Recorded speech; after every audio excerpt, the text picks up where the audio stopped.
Hi, this is Lee from the Law School Toolbox and the Bar Exam Toolbox.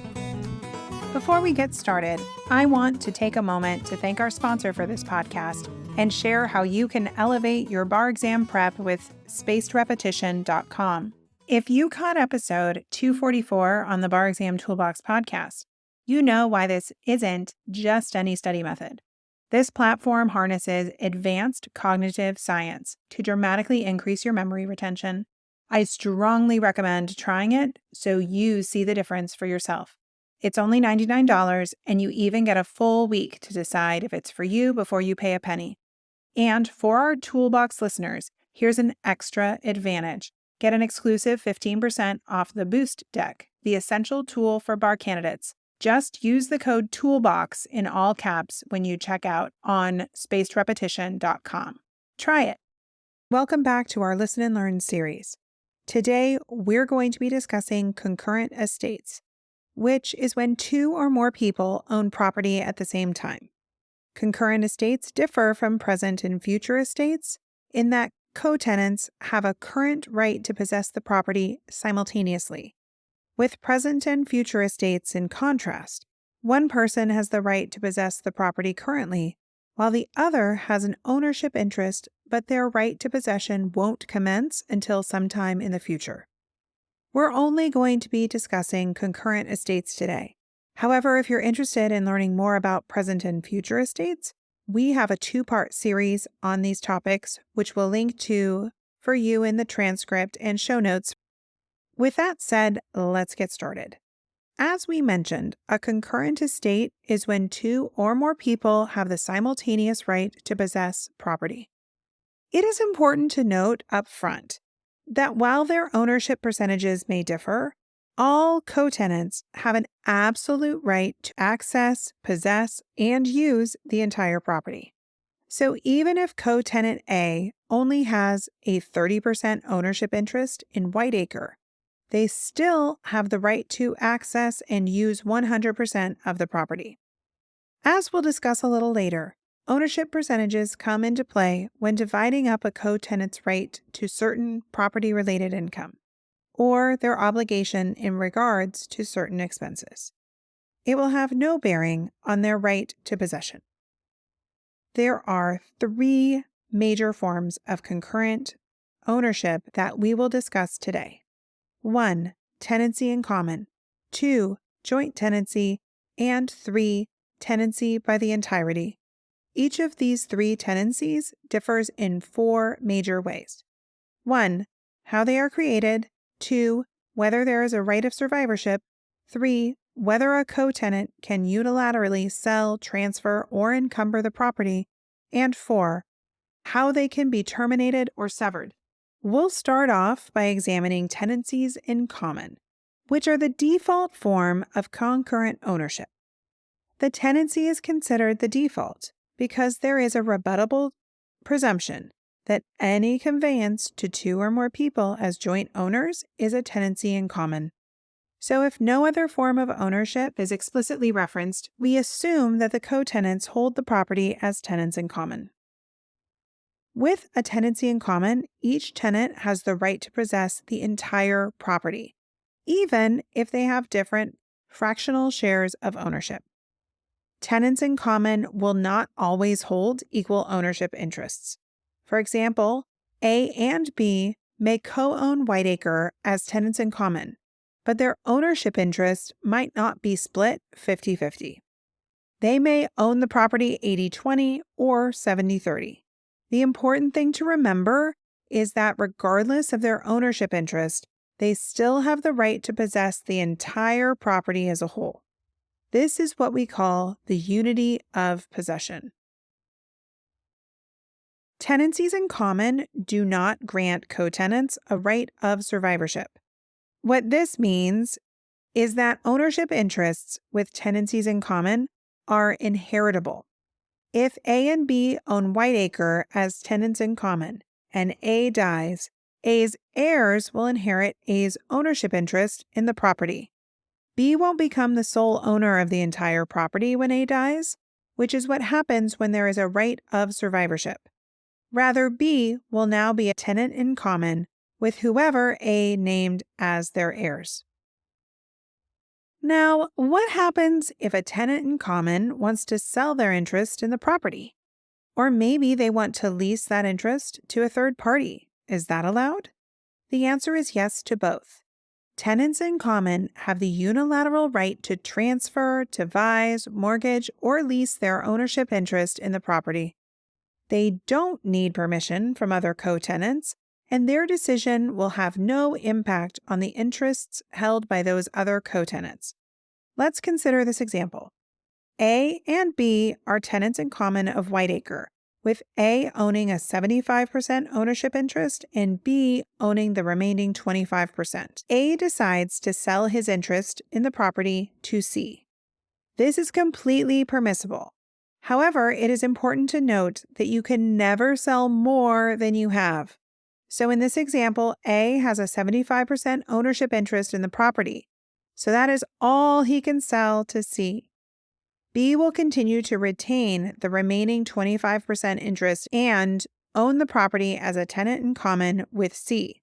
C is essentially just stepping in to fill A's place. The last thing we need to look at with tenancies in common is how they can be severed. There are 3 ways to sever a tenancy in common, and we'll discuss each of them in turn. The first is for one tenant in common to sell their ownership interest to the other.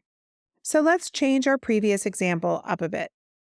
A and B still own the property 75-25, but instead of selling his 75% interest to C, A decides to sell his share to his co-tenant B. B will now have a 100% ownership interest in the property on their own, so there would no longer be a tenancy in common. The second way we can sever a tenancy in common is if all the tenants in common agree to sell the property to a third party. So in our example with A and B, both agree that they are going to sell the entire property to C. C will now own a 100% interest in the property, severing the tenancy in common. The third and final way to terminate a tenancy in common is a court-ordered partition, which essentially means the court orders the property be severed into 2 parcels, with A owning one in its entirety and B owning the other. Our next form of concurrent partnership is called a joint tenancy. A joint tenancy is when 2 or more individuals jointly own property with a right of survivorship. The key thing to look for in identifying a joint tenancy is that survivorship language, because, as we discussed, tenancies in common have no right of survivorship. To create a joint tenancy, 4 requirements must be met in addition to that survivorship language. We call these the 4 unities. The first unity is a familiar one, the unity of possession. If you remember from our discussion on tenancies in common, this requires that each co-tenant have the right to access, possess, and use the entire property, regardless of their ownership interest. The second unity is the unity of interest. This requires that each co-tenant be granted equal ownership interests in the property. So, if A and B own Whiteacre as joint tenants, they must each own a 50% ownership share. If A, B, and C own Whiteacre as joint tenants, then they must each own a third. That is one of the major differences between the creation of a joint tenancy and a tenancy in common. The ownership interests must be identical. The third requirement that must be satisfied is the unity of time, which requires that the property be conveyed to all the co-tenants at the same time. Consider this example. A owns Whiteacre in its entirety. 10 years down the road, A marries B and wants to add B as a joint tenant. A would not be able to do so because they were not conveyed the property at the same time. There is an entire decade between the conveyances, so A and B would have to be tenants in common because they do not satisfy the unity of time. The final requirement to create a joint tenancy is the unity of title. This means that the property must be conveyed to all the joint tenants, not just at the same time, but also through the same legal instrument. If all 4 of these unities are met, then a joint tenancy can be formed. With a joint tenancy, there is a right of survivorship. This means that when one joint tenant dies, their ownership interest is automatically going to pass to the surviving joint tenants. Consider this example. A and B are joint tenants. A dies with a will, leaving his share of the property to C. The will is going to be irrelevant here because there is that right of survivorship. B will own the entire property upon A's death. C will own nothing. Let's also look at how this would play out in a scenario where we have more than 2 joint tenants. What happens when one joint tenant dies, leaving 2 surviving tenants? A, B, and C own Whiteacre as joint tenants. Then A dies. B and C both have a right of survivorship, so they will each get an equal portion of A's third of the property. They will now own the property 50-50 as joint tenants. If B then dies later down the road, their 50% share will pass to C through the right of survivorship, and C will own the entire property alone. Okay, so we've discussed how joint tenancies are created and that they have a right of survivorship. Now we're going to look at what other rights joint tenants have and how those rights can impact the tenancy. Similar to tenants in common, joint tenants have the unilateral right to sell the property. However, there is a major difference here. If a joint tenant unilaterally sells their ownership interest to a third party, it will sever the joint tenancy. This is because the sale will void the unities of title and time. Let's explore this with an example. A and B are joint tenants. A decides to sell to C. A can sell his 50% share to C, but the joint tenancy will be severed. This is because the property will have been conveyed to B and C at different times and in 2 different legal instruments, breaking 2 of the 4 unities. With the joint tenancy severed, B and C will instead own the property as tenants in common, each with a 50% ownership interest. Now, what happens if we add a third joint tenant into this example? So A, B, and C own Whiteacre as joint tenants. A then sells his interest to D. This is where joint tenancies can become a little complicated. If A sells his interest to D, it will only sever the joint tenancy in regards to A's interest. It does not impact the joint tenancy between B and C. What this means is, after the sale, D will hold a 1/3 interest in Whiteacre as a tenant in common with B and C. However, B and C will still each hold a 1/3 interest as joint tenants between themselves. So if B later dies, their third will pass to C. D and C will then own Whiteacre as tenants in common, with D owning a third and C owning 2/3. At this point, no right of survivorship remains because we now have a tenancy in common. So both C and D's interests are inheritable and will pass to their respective heirs when one or both of them die. The last thing we need to discuss in regards to joint tenancies is whether joint tenants can mortgage or lease their interest in the property without severing the joint tenancy. In both circumstances, jurisdictions are split. The vast majority of states consider a mortgage a lien on the property, and it will not sever the joint tenancy unless the property is later sold in foreclosure following a default. However, in a minority of states, the granting of a mortgage is seen as a transfer of title, which will sever the joint tenancy and convert it into a tenancy in common in regards to that interest. Like we discussed with sales, if there is more than one remaining joint tenant, they will continue to hold their property interest with each other as joint tenants. Jurisdictions likewise split in how to handle the leasing of a joint tenant's interest. Some will hold the lease destroys the unity of interest, thus severing the joint tenancy, while other jurisdictions consider the lease as merely temporarily suspending the joint tenancy until the lease's expiration. The final form of concurrent ownership that we will discuss today is a tenancy by the entirety, which is a concurrent ownership between spouses. The property is considered to be owned by the marital entity rather than the individual here, so the couple is essentially being seen as one. To create a tenancy by the entirety, the 4 unities of a joint tenancy must be satisfied, along with a 5th unity called the unity of person. The unity of person requires that the joint tenants be married at the time of conveyance. Like with a joint tenancy, a tenancy by the entirety does have a right of survivorship. However, unlike with a joint tenancy, a unilateral sale will not break the survivorship. That is because there is no unilateral right to sell, mortgage, or lease a property held as a tenancy by the entirety. Remember, the married couple is seen as one entity, so they must both agree as to whether to sell the property or not. Any unilateral sale made by one co-tenant would be invalid. There are 3 ways to terminate a tenancy by the entirety. The first is both parties agree to sell the property. The second is if the parties agree to restructure to a different form of concurrent ownership, so either a joint tenancy or a tenancy in common.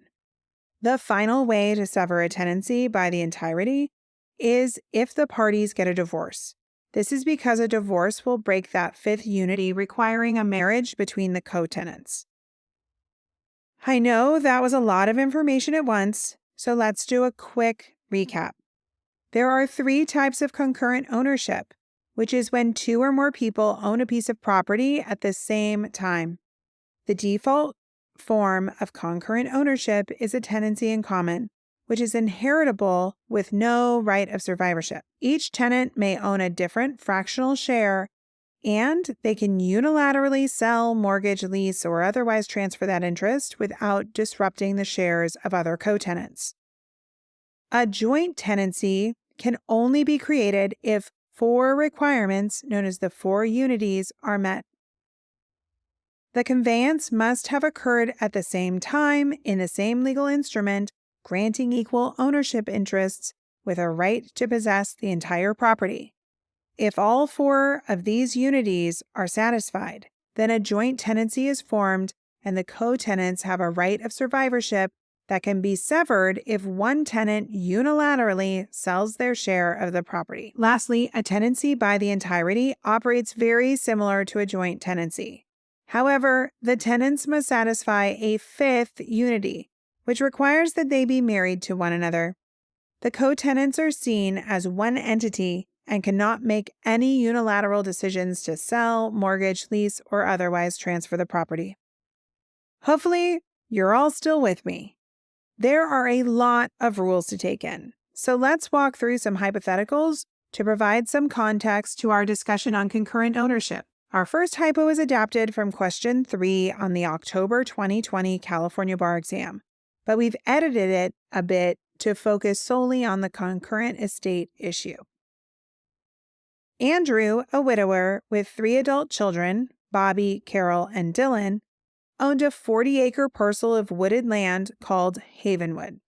In 1989, Andrew died, leaving a valid will that gave all my real estate to Bobby, Carol, and Dylan as joint tenants with a right of survivorship. Did Andrew convey a valid joint tenancy to Bobby, Carol, and Dylan? So what do we think? Let's consider what we're being asked. The hypo wants to know if there is a valid joint tenancy, so we need to evaluate whether a joint tenancy was created here. To create a joint tenancy, we need to satisfy those 4 unities of possession, interest, time, and title.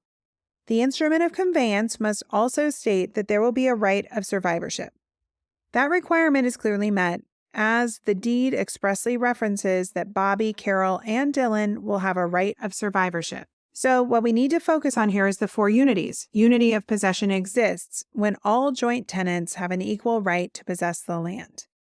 Andrew's will gives Bobby, Carol, and Dylan an interest in the land, and nothing indicates they have anything less than equal possessory rights. so this unity is satisfied. The will conveyed Havenwood to the three of them equally, so they all have the same interest in the land. This satisfies the unity of interest. Unity of time and title are satisfied here as well, since the conveyance to Bobby, Carol, and Dylan occurred all at the same time via the same conveyance in Andrew's will. Since all four unities are met and the will expressly states there is a right of survivorship, Andrew's will created a valid joint tenancy. Hopefully this hypothetical helped provide some context as to how these issues might play out on an exam. Let's walk through another example to be certain. This hypo is adapted from question 5 on the July 2011 California bar exam. Again, we've edited this hypothetical a little to focus solely on the concurrent estate issue. Prior to 1975, Andy owned Blackacre in fee simple absolute. In 1975, Andy, by written deed, conveyed Blackacre to Beth and Chris jointly with the right of survivorship. In 1976, without the knowledge of Chris, Beth conveyed her interest in Blackacre to Frank. In 1977, Beth and Frank died in a car accident. Frank did not leave a will, and his only living relative at the time of his death was his cousin Mona. In 1978, Chris and Andy learned that Beth had conveyed her interest in Blackacre to Frank. When Mona approached Chris a day later to discuss her interest in Blackacre, Chris told her that he was the sole owner of Blackacre. What right, title, or interest in Blackacre, if any, did Andy initially convey to Beth and Chris? What right, title, or interest in Blackacre, if any, are now held by Chris and Mona? What do we think about this one? We have a lot more moving pieces here, so let's take it in stages. First things first, we need to determine what interest Andy initially conveyed to Beth and Chris. The hypo tells us that the deed conveyed Beth and Chris the property jointly with a right of survivorship. Immediately, we can see there is survivorship language, which should be a red flag to look at whether this is a valid joint tenancy. Like our first hypo, Andy must have satisfied the four unities to create a joint tenancy, and he appears to have done so here. There is no indication that either Beth or Chris were conveyed anything less than an equal right to possess Blackacre. They were granted equal interest in the property 50-50, and this occurred at the same time in Andy's written deed. So we have a valid joint tenancy where Andy conveyed the property to Beth and Chris. Now, how does Beth's unilateral decision to transfer her interest in Blackacre to Frank impact this joint tenancy?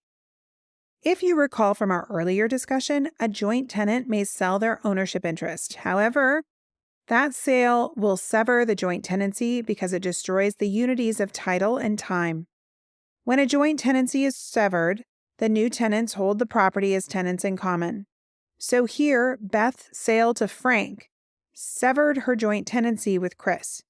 Frank and Chris do not have their interests conveyed by the same instrument, and the conveyances occurred at different times.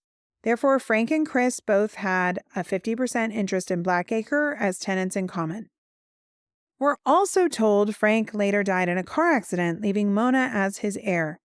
Since Frank and Chris were tenants in common at the time of Frank's death, there was no right of survivorship. Frank's interest in Blackacre is, therefore, inheritable. As Frank's only living relative, Mona will get Frank's 50% interest in Blackacre and be considered a tenant in common with Chris, who will continue to hold the remaining 50% interest. And with that, we're out of time.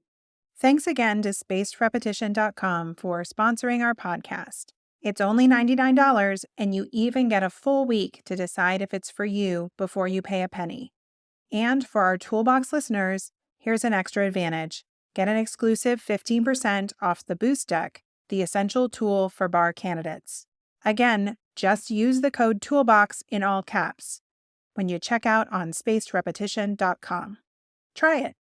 If you enjoyed this video, please take a second to give us a like and leave a comment. And be sure to subscribe to our channel so you don't miss any future content. If you have any questions, feel free to reach out to us via our website contact form at barexamtoolbox.com. Thanks for watching.